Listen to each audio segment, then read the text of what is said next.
Hi viewers, welcome to our channel. ప్రస్తుతం మనతో పాటు దామ బాలాజీ గారు సీనియర్ జర్నలిస్ట్ ఉన్నారు. వారితో ఒకసారి మాట్లాడదాం. సార్ నమస్కారం సార్. నమస్తే. సార్ అధికారం కోల్పోయాక ఇద్దరు కేసీఆర్ గారు అండ్ అక్కడ జగన్మోహన్ రెడ్డి గారు ఇద్దరు కూడా ఇబ్బందులు ఎదుర్కొంటున్నారు, మనం చూస్తూ ఉన్నాం. అయితే ఇప్పుడు వీళ్ళిద్దరూ కలిసి పోరాటం చేయబోతున్నారు, ఇద్దరు సీఎంల పైన అంటున్నారు. మరి ఇద్దరు కలిస్తే ఏ విధంగా ఉంటుంది, మరి ఇద్దరు కలిసి ఎటువంటి వ్యూహాలతో చంద్రబాబు నాయుడు గారిని అండ్ రేవంత్ రెడ్డి గారిని ఎదుర్కొంటారు సార్, మీరేం చెప్తారు?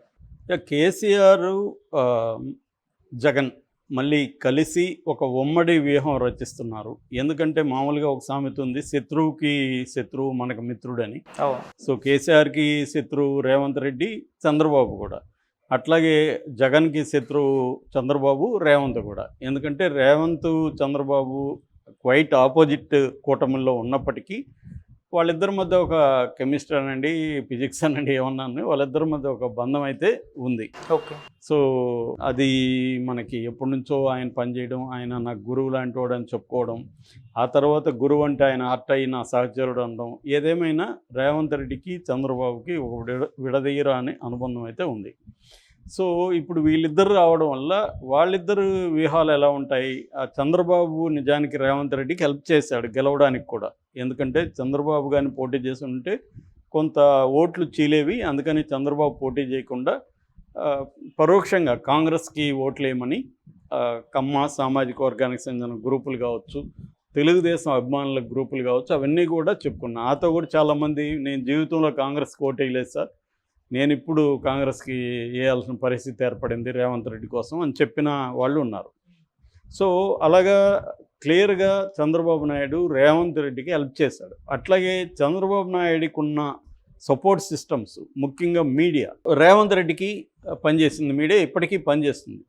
ఎందుకంటే ఆ మీడియా చాలా ఇంపార్టెంట్. రేవంత్ రెడ్డి కూడా ఆ మీడియాకి ఏమేమి కావాలో తను చూసుకుంటున్నాడు. అంటే క్లియర్గా చంద్రబాబుకున్న సపోర్ట్ సిస్టమ్స్ కావచ్చు, పొలిటికల్ ఇది కావచ్చు, బేస్ కావచ్చు, అవన్నీ రేవంత్ రెడ్డికి ఇక్కడ ట్రాన్స్ఫర్ చేశాడు. సో దానివల్ల రేవంత్ రెడ్డికి హెల్ప్ అయింది. ఆ మేరకు కేసీఆర్కి నష్టం జరిగింది చంద్రబాబు వల్ల. సో అట్లాగే జగన్కి కూడా గతంలో చంద్రబాబు వీళ్ళు కూడా ఆరోపించారు, ఇక్కడి నుంచి ఫండ్స్ వెళ్తున్నాయి అక్కడికని. ఎందుకంటే అక్కడ హైదరాబాదులో ఆస్తులు ఉండడం, హైదరాబాదులో ఫండర్స్ ఉండడం, దీన్ని ఇక్కడి నుంచి ఆంధ్రప్రదేశ్కి షిఫ్ట్ చేయడం, ఇవన్నీ కూడా హైదరాబాద్ అనేది ఒక ఇంపార్టెంట్ సెంటర్ కాబట్టి ఇక్కడ ఎవరికి పవర్ ఉంటే ఆంధ్రప్రదేశ్లో కూడా ఆ రకంగా ఉపయోగపడుతుంది. సో చాలామందికి హైదరాబాద్లో ఆస్తులు ఉంటాయి. ఈ మధ్య కూడా ఒక తెలుగుదేశం అనంతపురం ఎమ్మెల్యే ఇంకొక తెలుగుదేశం వ్యాపారవేత్తని వేధిస్తుంటే ఆ వ్యాపారవేత్త మినిస్టర్ని కలిశాడు, లోకేష్ని కలిశాడు, చంద్రబాబుని కలిశాడు. కానీ ఈ ముగ్గురు కూడా ఆ ఎమ్మెల్యేని కంట్రోల్ చేయలేకపోయారు. చివరికి అతను ఇక్కడ హరీష్ రావును కలిస్తే హరీష్ రావు ఆ ఎమ్మెల్యేని కంట్రోల్ చేయగలిగాడు, పవర్ లేకుండా కూడా. ఎందుకు? ఆ ఎమ్మెల్యేకి ఇక్కడ ఆస్తులు ఉన్నాయి కాబట్టి, అరే బిడ్డ నీకు హైదరాబాద్లో ఆస్తులు ఉన్నాయి, నువ్వు మా వాడిని కానీ అక్కడ వేధిస్తే నీ ఆస్తులు నువ్వు నీ దగ్గరికి రావు, దక్కవు అని అతను బెదిరించగలిగాడంటే హైదరాబాద్ ఎంత ఇంపార్టెంటు ఆంధ్రప్రదేశ్లో ఉన్న నాయకులకి అని మనకు అర్థమవుతుంది. ఇది ఎందుకంటే నేను దగ్గరగా చూసిన ఒక పంచాయతీ. సో ఇలాంటి బోల్డ్ ఉంటాయి. అందుకని ఇప్పుడు ఏంటంటే జగన్ కేసీఆర్ ఒకటి అవ్వాల్సిన పరిస్థితి వాళ్ళకి ఏర్పడింది. మామూలుగా వీళ్ళ మధ్య కూడా విభేదాలు ఉన్నాయి, బట్ ఫ్రెండ్షిప్ ఉంది. అందుకని జగన్ ఇక్కడ రేవంత్ రెడ్డి గెలిచినా కూడా జగన్ అతనికి ఫోన్ చేసి అభినందించడం కానీ ఏమీ చేయలేదు. ఇక్కడికి వచ్చినా కూడా కలవడానికి కనీసం ఒక పక్క రాష్ట్ర ముఖ్యమంత్రిని కలిస్తే మంచిది అనేది కూడా జగన్ ఆలోచించలేదు. సో కానీ ఇక్కడ కేసీఆర్కి హెల్త్ బాగాలేనప్పుడు అది పనిగా జగన్ వచ్చి ఆయన్ని పరామర్శించాడు. కేసీఆర్ కూడా జగన్కి చాలా ఇంపార్టెన్స్ ఇవ్వడం, ఈవెన్ కేటీఆర్ కూడా నా బ్రదర్ అని చెప్పడం, ఇలాగా మనం చూస్తున్నాం. ఎందుకంటే వీళ్ళ మధ్య ఒక ఫ్రెండ్షిప్ అయితే ఉంది. జగన్ కూడా కేసీఆర్ని ఇబ్బంది పెట్టకుండా విభజన హామీలకు సంబంధించి కూడా ఎక్కడ గొడవ చేయకపోవడం, ఇవన్నీ మనం చూసాం. ఈ కాంటెక్స్ట్లో ఇప్పుడు ఏంటంటే జగన్కి అక్కడ చాలా ఇబ్బందులు ఉన్నాయి, ఇక్కడ కూడా కేసీఆర్కి కూడా చాలా ఇబ్బందులు ఉన్నాయి. వీళ్ళిద్దరి లైఫ్లో కూడా, పొలిటికల్ లైఫ్లో ఇటు జగన్ని ఇటు కేసీఆర్ని చూసుకుంటే ఇది వరస్ట్ క్రైసిస్ అని చెప్పొచ్చు.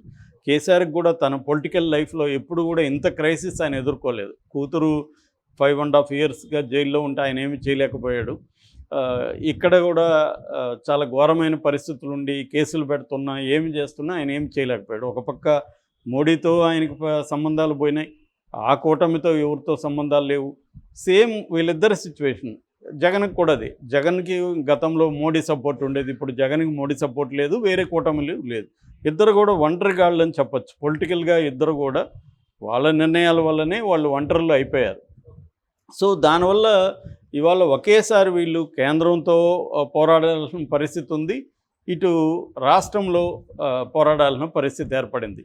ఎప్పుడైనా పొలిటికల్ లీడర్స్, పొలిటికల్ పార్టీలు ఎక్కువ కాలం బతకాలంటే వాళ్ళకి సపోర్ట్ సిస్టమ్స్ అవసరం, తగిన వ్యూహాలు పన్నడం అవసరం. అది కూడా నేను వ్యూహము ఎత్తుగళ్ళ గురించి చాలాసార్లు చెప్తుంటా. ఎత్తుగళ్ళు అంటే షార్ట్ టర్మ్లో వేసే ప్లాన్స్, వ్యూహం అంటే లాంగ్ టర్మ్కి వేసే ప్లాన్స్. ఈ ఎత్తుగడలు వ్యూహం అనేది చాలా ఇంపార్టెంట్.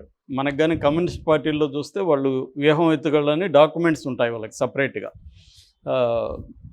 అలాగా వీళ్ళకి కూడా అది ఇప్పుడు వీళ్ళిద్దరు కలిసి ప్రజెంట్ ఎలా ప్లాన్ చేసుకోవాలి, లాంగ్ టర్మ్లో ఇద్దరి మధ్య ఎలా ఉండాలి అనేది వీళ్ళిద్దరు కలిసి ప్లాన్ చేస్తున్నారు.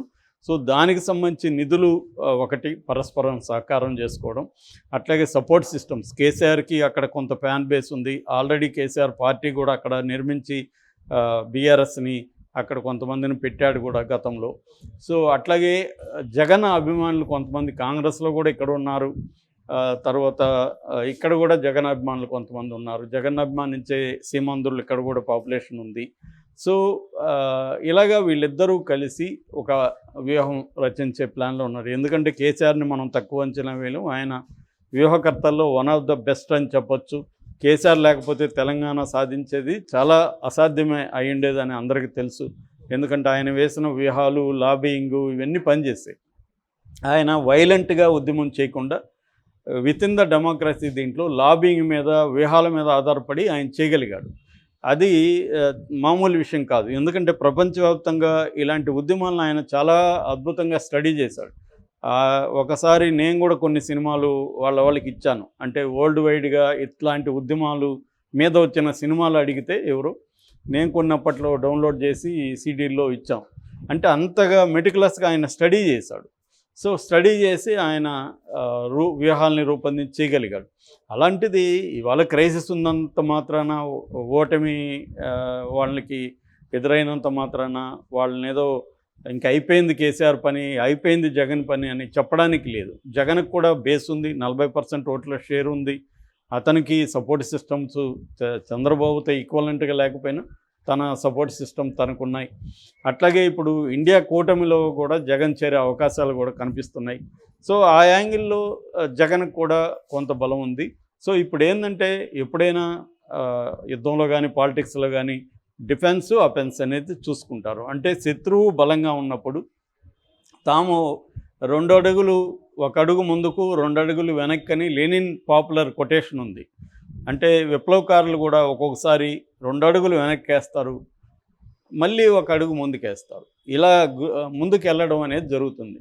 అంటే మామూలుగా విప్లవంలో ఒక మాట చెప్తుంటారు, చాలాసార్లు శత్రువు బలంగా ఉన్నప్పుడు మనం బతికుండడమే మన సక్సెస్ అని. అంటే వీళ్ళు మళ్ళీ పోరాడడానికి వీళ్ళు బతికుండాలి కదా. అందుకని ఒక క్రైసిస్ వచ్చినప్పుడు మనం ఏం చేయాలంటే ఆ క్రైసిస్లో మనం రూయిన్ కాకుండా చూసుకోవాలి. ఇప్పుడు కేసీఆర్ అదే చేస్తున్నాడు. కేసీఆర్ ఏంటంటే ఆయన ఏదో నిన్ననే కేటీఆర్ ఒక మాట అన్నాడు, కేసీఆర్ మౌనం మౌనం కాదు గోడకు వేలాడే తుపాకని. ఇది ఒకప్పుడు కమ్యూనిస్టులు వాడేవాడు. మా హాస్టల్లో గోడల మీద రాసి ఉండేది ఈ స్లోగన్, నా మౌనం మౌనం కాదు గోడకు వేలాడే తుపాకని రాసుకునేవాళ్ళు అప్పుడు రాడికల్ స్టూడెంట్స్. అంటే నేను సైలెంట్గా ఉన్నానంటే అర్థం నేను ఇట్లాగే వీక్గా ఉన్నట్టు కాదు, అది తుపాకి వేలాడుతుంది, ఎప్పుడైనా ఫైర్ చేయొచ్చు అనేది కేటీఆర్ మాట్లాడాడు. అది వాస్తవం కూడా. కేసీఆర్ సైలెంట్గా లేడు, ఆయన వ్యూహాలు రచిస్తున్నాడు. మన బలాలేంటి, మన బలహీనత ఏంటి, నెక్స్ట్ స్టెప్. ఎప్పుడు కూడా చెస్ గేమ్లో ఒక 10 ఎత్తుల తర్వాత ప్రత్యర్థి వ్యూహం ఎలా ఉంటుందో పసిగట్టగలిగిన వాడే గెలుస్తాడు.